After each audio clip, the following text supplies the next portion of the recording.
Se sei fermo da tempo sullo stesso punteggio, è perché ti mancano le conoscenze per progredire. Noi di Mattoscacco abbiamo creato la prima accademia di scacchi online per migliorare comodamente da casa. Vienici a trovare e scegli il corso più adatto alle tue esigenze. academy.mattoscacco.com.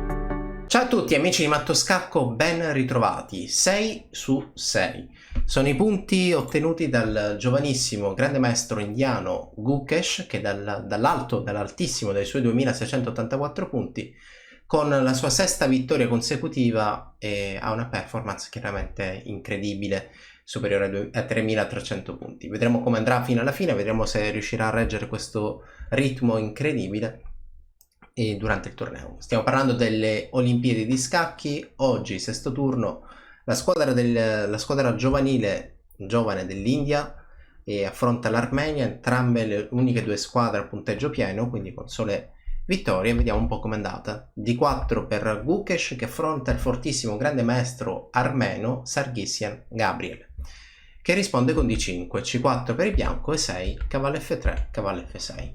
Essendo ancora la parte iniziale dell'apertura, questa senz'altro rientra nella fase di studio. Non siamo ancora in grado di capire cosa voglia fare il bianco, cosa voglia fare il nero. Possiamo soltanto dire che questa è chiaramente un'apertura che rispecchia il gambetto di donna. Ci saranno dei momenti in cui il nero, tra le tante sue possibilità, magari valuterà un possibile cambio in C4.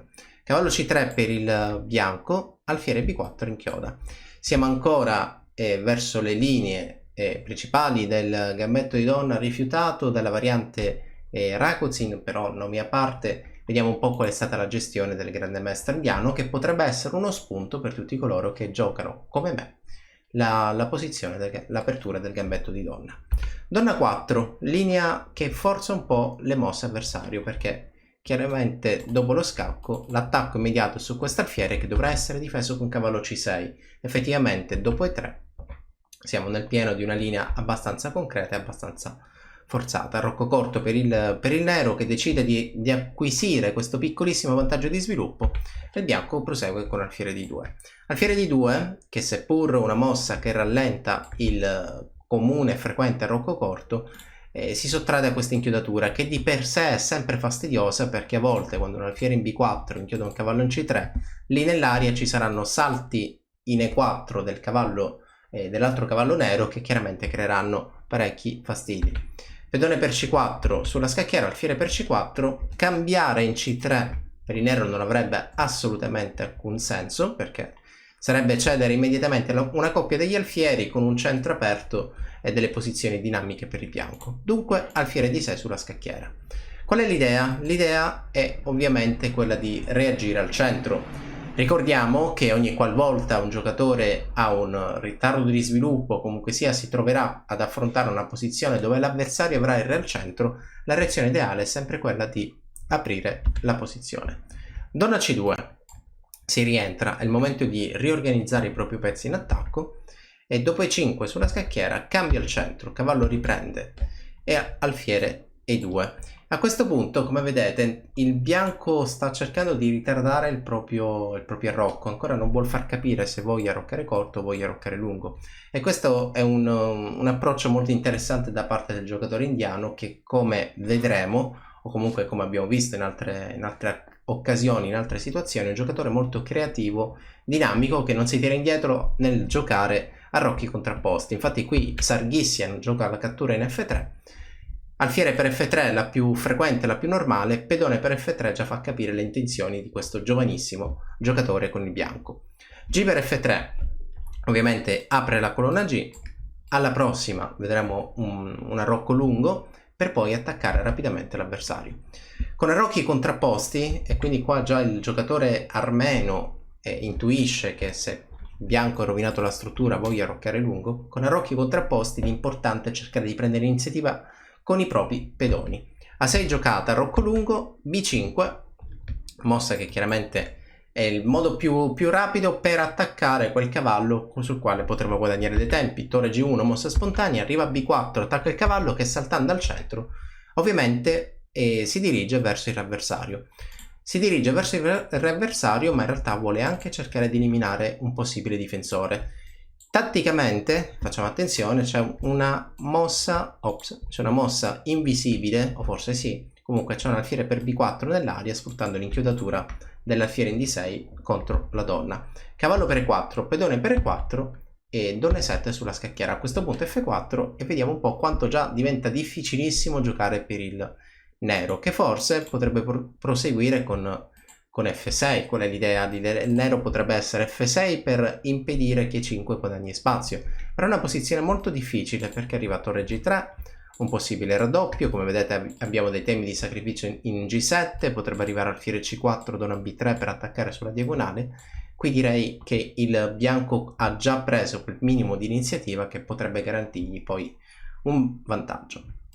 F4 giocata, A5 per il nero, pedone bianco va in avanti così come prevedibile, è abbastanza interessante, e la mossa del nero obbligata, l'alfiere va in C5 e a questo punto torre G5.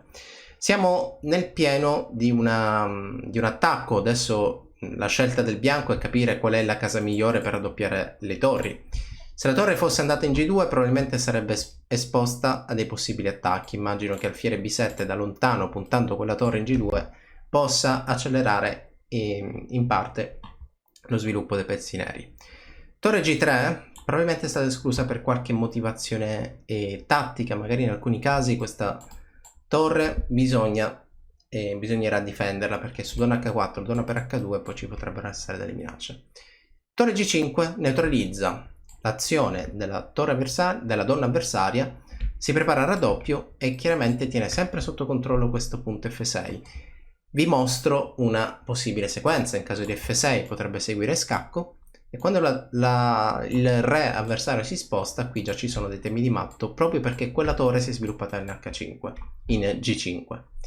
Torniamo in partita. Dopo torre G5 è stata giocata alfiere A6 cercando di proporre dei cambi, raddoppio delle torri. Ovviamente questo alfiere non è difeso da nessuno. Cosa potrebbe mai accadere in caso di cattura? In caso di cattura seguirebbe il matto con torre scacco, il re si sposta, la cattura in H7 porta al matto immediato. Dunque dopo alfiere A6, raddoppio delle torri, G6 obbligata, e il cambio in A6 e a questo punto F5 giocato dal giovanissimo grande maestro indiano. Qualcuno noterà noteremmo insieme che il pedone in E5 non è difeso da nessuno e ovviamente in caso di cattura seguirebbe un pedone per G6 intermedia, la torre attacca la donna e chiaramente questo pedone in G6 si prepara a dei possibili cambi e aperture di nuove colonne. Dunque dopo F5 è stata giocata alfiere A7, E6 per il bianco, mossa molto bella. L'idea attaccare la base della catena pedonale. Io attacco F7, metto sotto pressione F7 perché il punto G6 è il mio reale obiettivo. Re H8 giocata, a questo punto Re B1. Notiamo quanto è profonda, quanto sia profonda e quanto sia veramente affascinante Re B1, che chiaramente si sottrae dai possibili cambi di donne.